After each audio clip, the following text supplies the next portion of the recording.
معزز و محترم سامعین حضرات، السلام علیکم ورحمۃ اللہ تعالی وبرکاتہ۔ الحمدللہ وکفیٰ والصلاة والسلام علی عبادہ الذین اصطفیٰ، خصوصاً علی نبینا وحبیبنا وشفیعنا محمد المصطفیٰ وعلى آلہ واصحابہ الذین قاموا بالصدق والصفاء، اما بعد فاعوذ باللہ من الشیطان الرجیم، بسم اللہ الرحمن الرحیم۔ إلا تنصروه فقد نصره الله إذ أخرجه الذين كفروا ثاني اثنين إذ هما في الغار إذ يقول لصاحبه لا تحزن إن الله معنا آمنت بالله صدق الله العظيم۔ آئیے ہم اور آپ سب سے پہلے عقیدت و احترام کے ساتھ ہم تمام مسلمانوں کے مرکز عقیدت، محور محبت، حضور رحمت عالم نور مجسم صلی اللہ تعالی علیہ وسلم کی بارگاہ مقدسہ میں اب یہ درود پیش کریں، پڑھنے کا آواز بلند، اللہم صلی علی سیدنا و مولانا محمد معدن الجود والکرم وآلہ واصحابہ وبارک وسلم۔ آج ماہ جمادی الاخری کی 22 تاریخ ہے، اور پچھلے جمعہ ہم نے بتایا تھا کہ 22 تاریخ ماہ جمادی الاخری کی یوم وصال خلیفہ اول بلا فصل حضرت سیدنا ابوبکر صدیق رضی اللہ تعالی عنہ ہے، یعنی آج جمعہ کا بھی دن ہے، اور ساتھ ہی ساتھ آج کے دن کو یوم وصال ابوبکر صدیق رضی اللہ تعالی عنہ سے بھی نسبت ہے، یعنی سن 13 ہجری میں ماہ جمادی الاخری کی 22 تاریخ کو خلیفہ اول بلا فصل امیر المؤمنین یار غار و یار مزار حضرت سیدنا ابوبکر صدیق رضی اللہ تعالی عنہ کا وصال ہوا۔ پچھلے جمعہ ہم نے ابوبکر صدیق رضی اللہ تعالی عنہ کے اس شان میں چند ایک کلمات بیان کیے تھے، انشاءاللہ عز و جل اسی سلسلے کو ہم آگے بڑھاتے ہیں۔ سورہ توبہ کی آیت کریمہ کی تلاوت کا ہم نے شرف حاصل کیا۔ اللہ تبارک و تعالی نے اس آیت کریمہ میں اپنے محبوب بندے اور اپنے حبیب کے محبوب یعنی ابوبکر صدیق رضی اللہ تعالی عنہ کی عظمت و شان کو بیان فرمایا، یعنی رب تبارک و تعالی کا فرمان ہے إِلَّا تَنْصُرُوهُ فَقَدْ نَصَرَهُ اللَّهُ إِذْ أَخْرَجَهُ الَّذِينَ كَفَرُوا ثَانِيَ اثْنَيْنِ إِذْ هُمَا فِي الْغَارِ إِذْ يَقُولُ لِصَاحِبِهِ لَا تَحْزَنْ إِنَّ اللَّهَ مَعَنَا۔ اس آیت کریمہ میں اللہ تبارک و تعالی نے اپنے پیارے حبیب صلی اللہ تعالی علیہ وسلم کے ہجرت کے سفر کو بیان فرمایا، اور ساتھ ہی ساتھ اس آیت کریمہ کی روشنی میں ابوبکر صدیق رضی اللہ تعالی عنہ کی عظمت و شان بھی ظاہر ہوتی ہے۔ اور اسی آیت کریمہ میں جو لفظ آیا ہے اِذْ یَقُولُ لِصَاحِبِهِ، کہ جب نبی کریم علیہ السلام نے اپنے صاحب سے فرمایا، جب نبی کریم علیہ السلام اپنے صاحب سے کہتے ہیں، کیا کہتے ہیں؟ لا تحزن ان اللہ معنا، کہ اے ابوبکر غم نہ کرو، بے شک اللہ تعالی ہمارے ساتھ ہے۔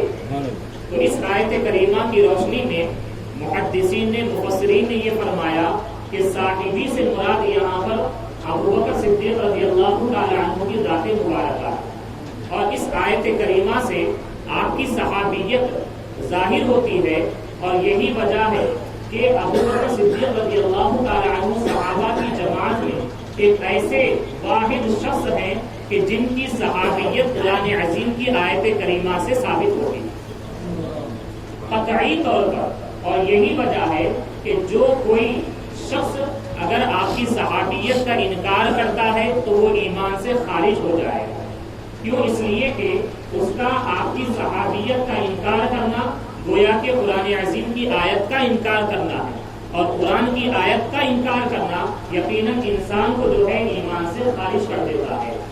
اور ساتھ ہی ساتھ لا تحزن ان اللہ معنا، یہ بڑا پیارا جملہ جو ہے، اس کے ذریعے سے ابوبکر صدیق رضی اللہ تعالی عنہ کی ذات کو جب ہم دیکھتے ہیں کہ جب کفار مکہ سرکار علیہ الصلوۃ والسلام کو تلاش کرتے کرتے غار ثور کے دہانے پر آ گئے، منہ پر آ گئے، اور اندر سے ابوبکر صدیق رضی اللہ تعالی عنہ کے قدم کو دیکھ رہے، اور دیکھتے ہوئے اپنی جان کی فکر نہیں ہے بلکہ پیارے مصطفیٰ صلی اللہ علیہ وسلم کی فکر کرتے ہوئے آپ اپنے غم کا اظہار کرتے ہیں۔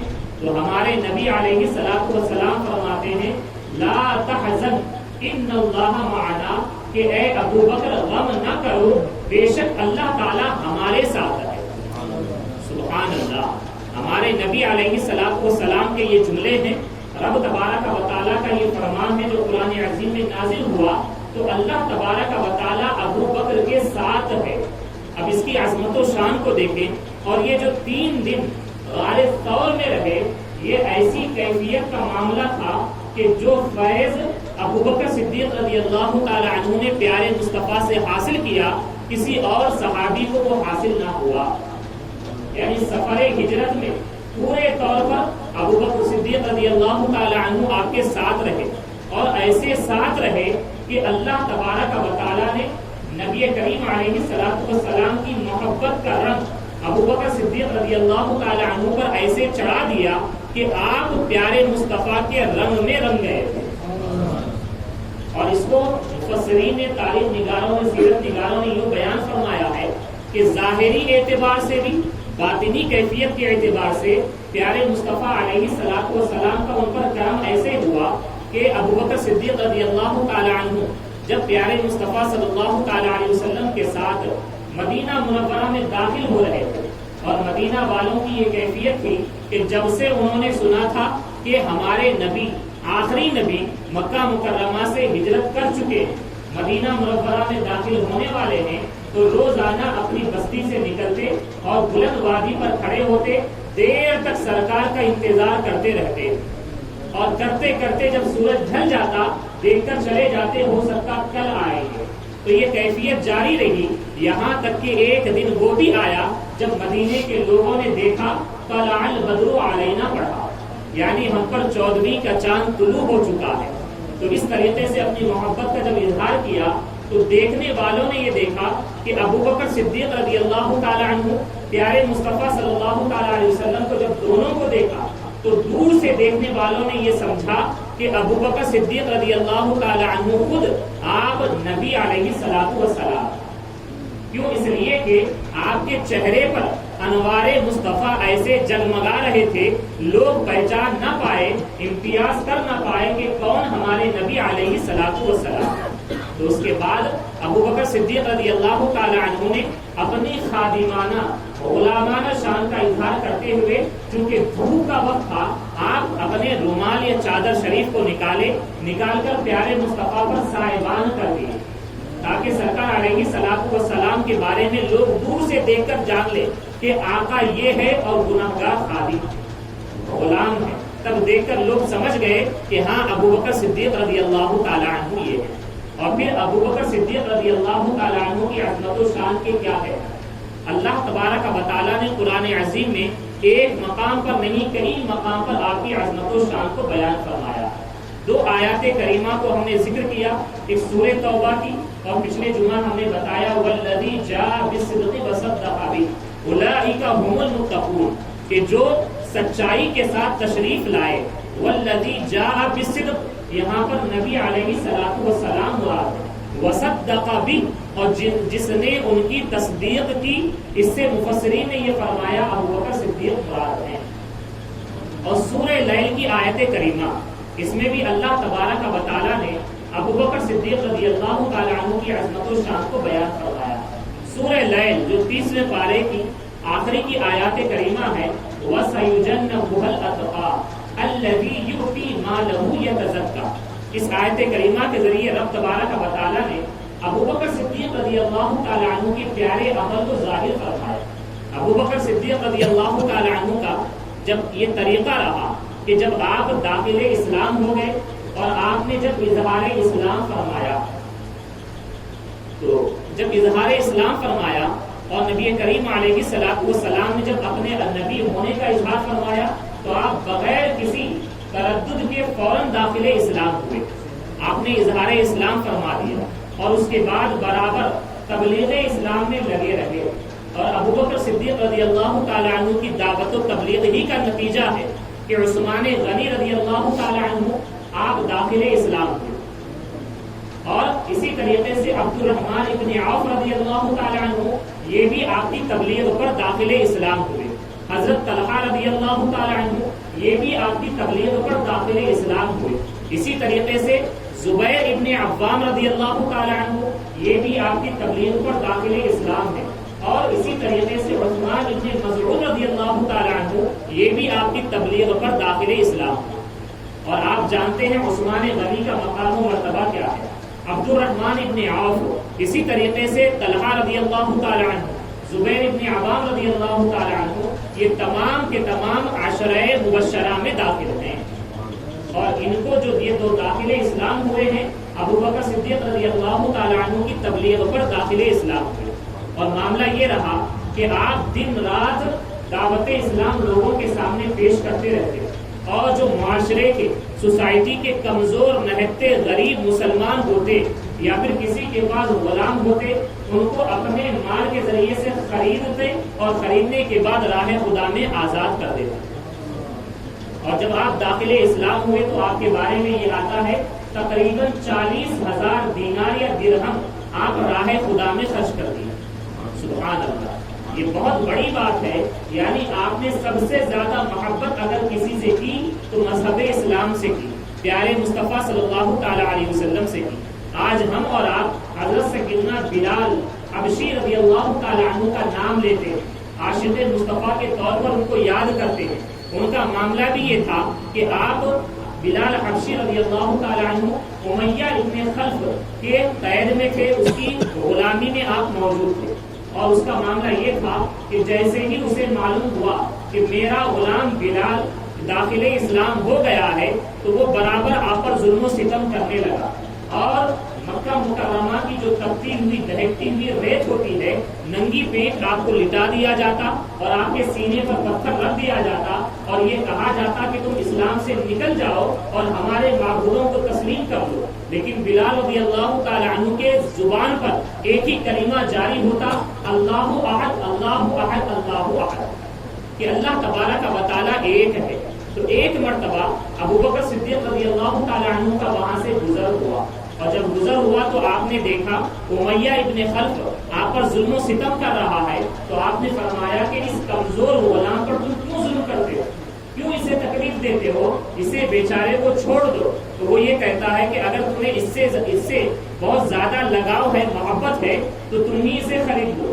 تو آپ یہ فرماتے ہیں کہ بتاؤ میں اسے اپنے پاس سے مال دے کر خریدنے کے لیے تیار ہوں، تم کتنے دینار میں کتنے درہم میں تم اسے بیچنا چاہتے ہو. تو وہ امیہ ابن خلف دیکھتا ہے کہ یہ خریدنے کے لیے تیار ہے. اور بلال حبشی رضی اللہ تعالیٰ عنہ دیکھنے میں بڑے کمزور غلام تھے، تو اس نے دام جو لگایا بہت زیادہ لگایا.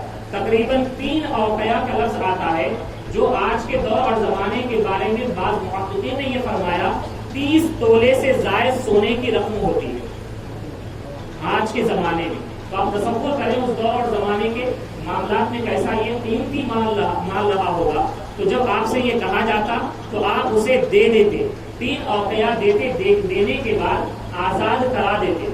اور پھر آپ سے امیہ ابن خلف یہ کہتا کہ اے ابو بکر، تمہارے پاس تو بڑے جوان اور اچھے کام کرنے والے غلام ہیں، اتنی قیمت دے کر تم نے اس کمزور غلام کو کیوں خریدا؟ تو آپ یہ فرماتے ہیں اگر تم 100 اوقیہ بھی اس کی قیمت لگاتے تو میں اسے راہ خدا میں دے کر خرید لیتا. اور اس کے بعد آپ خرید لیے، خریدنے کے بعد آپ راہ خدا میں اسے آزاد کر دیے. اور پھر آپ کو آپ کے والد محترم نے ابو قحافہ نے یہ فرمایا کہ اے ابو بکر، تم ایسے کمزور غلام کیوں خریدتے ہو؟ اگر تمہیں خریدنا ہی ہے نوجوان کریل بہادر نوجوان کو خریدو تاکہ ضرورت پڑنے پر وہ تمہارا ساتھ دے سکے. تو آپ یہ فرماتے ہیں کہ اے ابا جان سن لو، میں غلام جو خریدتا ہوں اور خرید کر راہ خدا میں جو آزاد کر دیتا ہوں، میں اپنے لیے نہیں خریدتا، رب کی رضا کے لیے خریدتا ہوں. سبحان اللہ. جب آپ یہ اپنی محبت کا اور رضائے الہی کا اظہار کرتے ہیں، اللہ تبارک و تعالیٰ کو آپ کی یہ ادا بڑی پسند آتی ہے اور سورہ واللیل کی آخری آیات کریمہ کا نزول ہوتا ہے. رب تبارک و تعالیٰ کا اس میں ارشاد یہی ہے إِلَّا ابْتِغَاءَ وَجْهِ رَبِّهِ الْأَعْلَىٰ وَلَسَوْفَ يَرْضَىٰ کہ ابو بکر صدیق رضی اللہ تعالیٰ عنہ جو عمل کرتے ہیں یہ رضائے الہی کے خاطر کرتے ہیں. سبحان اللہ. اور پھر اللہ تبارک و تعالیٰ اپنے حبیب کے محبوب کے بارے میں فرماتا ہے وَلَسَوْفَ يَرْضَىٰ کہ وہ عنقریب رب سے راضی ہو جائے. سبحان اللہ. اللہ تبارک و تعالیٰ نے، آپ غور کریں، سورہ والضحیٰ میں اللہ تعالیٰ نے اپنے حبیب کے بارے میں فرمایا وَلَسَوْفَ يُعْطِيكَ رَبُّكَ فَتَرْضَىٰ کہ اللہ تبارک و تعالیٰ عنقریب اپنے حبیب کو اتنا عطا کرے گا کہ وہ آپ سے، رب تبارک و تعالیٰ سے راضی ہو جائیں گے. اور ابو بکر صدیق کے بارے میں رب تعالیٰ فرماتا ہے وَلَسَوْفَ يَرْضَىٰ کہ عنقریب وہ رب تبارک و تعالیٰ کی عطا سے راضی ہو جائے گا. سبحان اللہ. یہ مقام و مرتبہ ہے ابو بکر صدیق رضی اللہ تعالیٰ عنہ کا. اور آپ سنیں عمر فاروق رضی اللہ تعالیٰ عنہ، ابو بکر صدیق رضی اللہ تعالیٰ عنہ کی عظمت و شان بیان کرتے ہوئے کہتے ہیں کہ ابو بکر سیدنا و خیرنا و احبنا الی رسول اللہ صلی اللہ علیہ وسلم کہ ابو بکر صدیق رضی اللہ تعالیٰ عنہ سیدنا ہمارے سردار، اور آپ فرماتے ہیں کہ خیرنا ہم تمام میں سب سے افضل اور اعلیٰ بہتر ہیں آپ. اور آپ یہ بھی فرماتے ہیں وَأَحَبُّنَا إِلَىٰ رَسُولِ اللَّهِ اور آپ نبی کریم علیہ السلام کی بارگاہ میں سب سے زیادہ محبوب ہیں. سبحان اللہ. عمر فاروق رضی اللہ تعالی عنہ گواہی دے رہے ہیں. اور کون عمر فاروق ہے؟ ہم نے بتایا تھا کہ فاروق اعظم وہ ہے کہ جن کی رب تبارک و تعالیٰ کی بارگاہ میں اتنی مقبولیت ہے کہ آپ کے ایک دو نہیں کئی رائے آپ نے بارگاہ رسول میں پیش فرمائی تو اللہ تعالیٰ نے ان کی رائے کو قبول فرمایا، ان کے مشورے کو قبول فرمایا اور قرآن عظیم کی آیت کو نازل فرمایا. یہ عظمت و شان ہے. آج مقام ابراہیم کے پاس جو 2 رکعت نماز پڑھی جاتی ہے، اس کا مشورہ بھی دینے والے فاروق اعظم رضی اللہ تعالیٰ عنہ. آپ نے بارگاہ رسول میں عرض کیا کہ یا رسول اللہ کاش واتخذوا من مقام ابراہیم مصلی کہ ابراہیم علیہ السلام کے قدم کی جو جگہ ہے اسے سجدگاہ بنا لیا جائے. تو اللہ تعالیٰ نے آپ کی اس رائے کو، مشورے کو قبول فرمایا، قرآن عظیم کی آیت کو نازل فرما دیا. تو فاروق اعظم وہ ہے کہ جن کے مشورے کو رب تعالیٰ قبول فرمائے اور پیارے مصطفیٰ یہ فرمائے کہ اللہ تعالیٰ نے ان کے زبان پر حق کو جاری فرما دیا. وہ کہتے ہیں کہ ابو بکر ہمارے سردار ہیں، ابو بکر ہم میں سب سے بہتر ہیں، اور ابو بکر کا معاملہ یہ ہے کہ سب سے زیادہ اللہ کے رسول کے محبوب ہیں. اور پھر فاروق اعظم رضی اللہ تعالیٰ عنہ خود فرماتے ہیں کہ ابو بکر کا ایمان اتنا اعلیٰ ہے، اتنا افضل ہے کہ ساری کائنات کے ایمان والوں کا ایمان ایک ترازو کے ایک پلے پر رکھ دیا جائے اور ایک پلے پر ابو بکر کا ایمان رکھ دیا جائے تو ابو بکر کے ایمان کا پلہ بھاری ہوگا. سبحان اللہ. اور پھر ابو بکر صدیق رضی اللہ تعالیٰ عنہ کی عظمت و شان دیکھیں کہ آپ کی بیٹی سیدہ عائشہ طیبہ طاہرہ رضی اللہ تعالیٰ عنہ جو ہمارے نبی علیہ السلام کی زوجہ ہیں اور ہم سب مومنین کی ماں ہیں.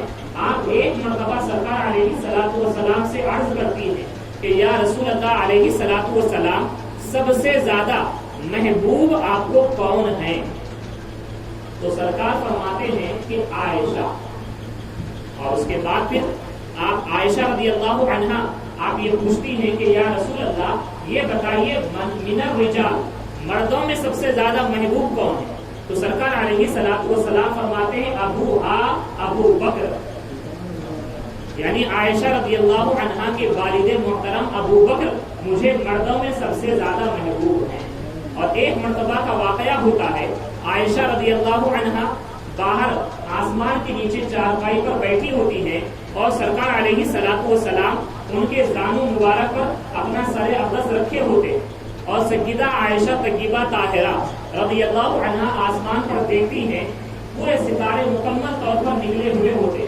سرکار علیہ الصلوۃ والسلام سے سیدہ عائشہ طیبہ طاہرہ رضی اللہ عنہا پوچھتی ہیں کہ یا رسول اللہ، یہ بتائیے کہ آپ کی امت میں کیا کوئی ایسا بھی شخص ہے جس کی نیکیاں آسمان کے ستاروں کے برابر ہوں، آسمان کے ستاروں کی مانند ہوں؟ تو سرکار علیہ الصلوۃ والسلام فرماتے ہیں کہ ہاں، وہ عمر ہے۔ سبحان اللہ! دیکھیں، سیدہ عائشہ رضی اللہ عنہا ہم سب کو یہ پیغام دے رہی ہیں کہ ہمارے نبی علیہ الصلوۃ والسلام کا علم یقیناً بہت بلند و بالا، اور ہم اور آپ اور ہماری عاجز عقلیں جو ہے نبی کریم علیہ الصلوۃ والسلام کے اعلیٰ علم کو سمجھ نہیں سکتی۔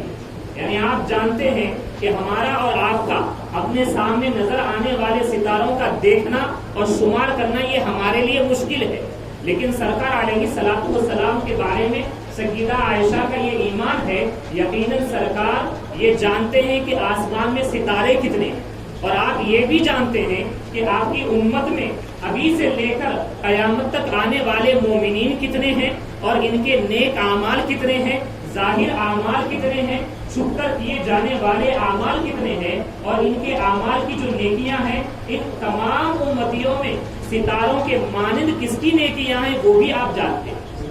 سبحان اللہ! اور اس کے بعد آپ نے فرمایا عمر فاروق، تو سیدہ عائشہ کا دل یہ چاہ رہا تھا شاید آپ کے بابا جان ابو بکر کا نام لیا جائے گا، تو آپ نے اپنی دل کی کیفیت کا اظہار کر دیا، یا رسول اللہ، تو ابو بکر میرے والد کا کیا معاملہ ہے؟ تو سرکار فرماتے ہیں کہ عمر کی تمام نیکیاں ابو بکر کی ایک نیکی کے برابر۔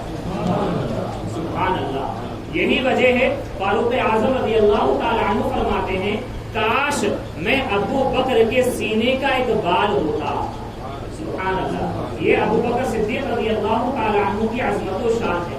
یقیناً آپ کی عظمت و شان اللہ تعالیٰ نے بیان فرمائی، اب پیارے مصطفیٰ نے بیان فرمائی، صحابہ اکرام نے آپ کو اپنا امام تسلیم فرمایا، اور مولا علی مشکل کشا، سرکار مولا علی مشکل کشا حیدر کرار رضی اللہ تعالیٰ عنہ سے بھی پوچھا گیا کہ اے علی رضی اللہ تعالیٰ عنہ، یہ بتائیے کہ انبیاء کے بعد، پیارے مصطفیٰ کے بعد صحابہ اکرام میں سب سے افضل کون ہیں؟